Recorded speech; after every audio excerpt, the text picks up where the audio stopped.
Assalamualaikum warahmatullahi wabarakatuh. Perkenalkan, nama saya Media Rianti, Prodi PPKN.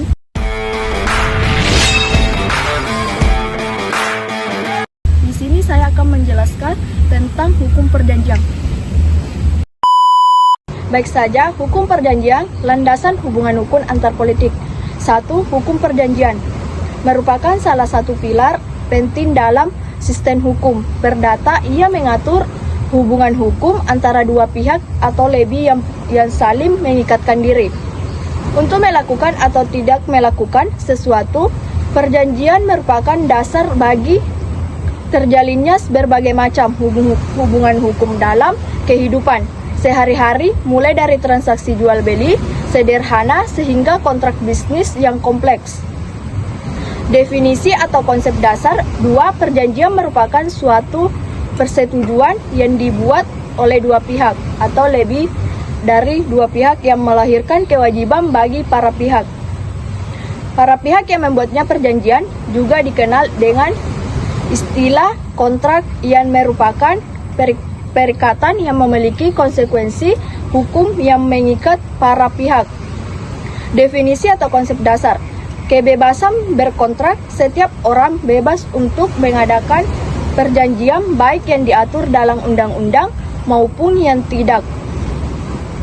Kesepakatan para pihak. Perjanjian hanya sah jika dibuat berdasarkan kesepakatan yang sama dari semua pihak yang terlibat. Asas hukum perjanjian.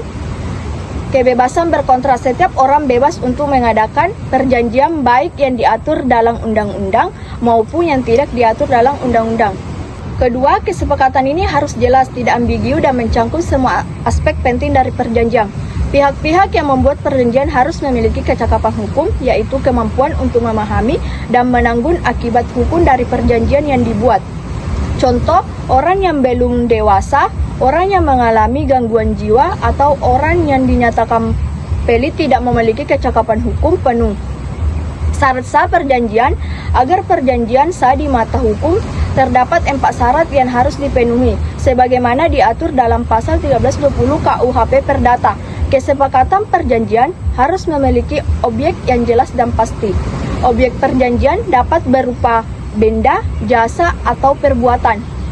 Contoh, dalam perjanjian jual beli, objeknya adalah barang yang akan dijual. Perjanjian harus memiliki tujuan yang sah dan tidak bertentangan dengan hukum, moral, dan ketertiban umum. Contoh perjanjian yang bertujuan untuk melakukan tindak pidana atau melanggar norma kesusilaan tidak sah. Pokok persoalan yang tertentu, sebab yang tidak terlarang hukum diklasifikasikan berdasarkan berbagai kriteria seperti perjanjian timbal balik, perjanjian di mana setiap pihak memiliki kewajiban dan hak yang saling terkait. Contoh perjanjian jual beli, sewa menyewa, perjanjian sepihak, perjanjian di mana hanya satu pihak yang memiliki kewajiban. Contoh perjanjian hibah, wasiat, perjanjian lisan, perjanjian yang dibuat secara lisan, perjanjian tertulis, perjanjian yang dibuat secara tertulis, macam-macam. Perjanjian jual beli, perjanjian di mana penjual mengikatkan diri untuk menyerahkan hak miliknya berupa barang kepada pembeli dan penjual mengikatkan diri untuk membayar harga barang tersebut. Perjanjian sewa menyewa, perjanjian di mana pemilik barang mengikatkan diri untuk memberikan hak pakai atas barangnya kepada penyewa dan penyewa mengikatkan diri untuk membayar sewa. Perjanjian kerjasama, perjanjian di mana dua pihak atau lebih sepakat untuk bekerja sama dalam mencapai tujuan bersama. Perjanjian pinjam meminjam, perjanjian di mana meminjam mengikatkan diri untuk mengembalikan barang yang dipinjam kepada pemberi. Pengaruh jurisprudensi dalam hukum. Perjanjian jurisprudensi atau putusan pengadilan juga memiliki pengaruh signifikan dalam hukum perjanjian. Putusan pengadilan dapat menjadi pedoman bagi para pihak dalam membuat perjanjian dan dapat digunakan sebagai dasar hukum dalam sengketa. Syarat sah hukum perjanjian. Namun demikian, asas kebebasan berkontrak tidak berarti kebebasan yang tidak terbatas mutlak. Setiap pihak yang memulai sebuah perjanjian harus mematuhi persyaratan kontrak yang sah. Pasal 1320 KUH Perdata mengatur 4 syarat sah dalam hukum perjanjian, yaitu persetujuan para pihak. Perjanjian berarti ada kesepakatan sukarela antara para pihak tentang hal-hal terpenting yang diinginkan dalam perjanjian. Dalam hal ini harus ada komitmen bebas sukarela antara para pihak, di mana persetujuan dapat dinyatakan secara tegas atau diam-diam. Bebas di sini berarti bebas dari kontrol, paksaan, dan penipuan. Namun perjanjian berakhir menurut pasal 1321 KUH Perdata jika perjanjian didasarkan pada kelalaian, paksaan, atau niat curang kompetensi para pihak. Menurut pasal 1329 KUH Perdata, siapapun pada prinsipnya dapat mengakhiri kontrak kecuali mereka ditemukan tidak kompeten secara hukum tentang masalah tertentu. Hal-hal tertentu berarti apa yang telah disepakati hak dan kewajiban kedua belah pihak sekurang-kurangnya.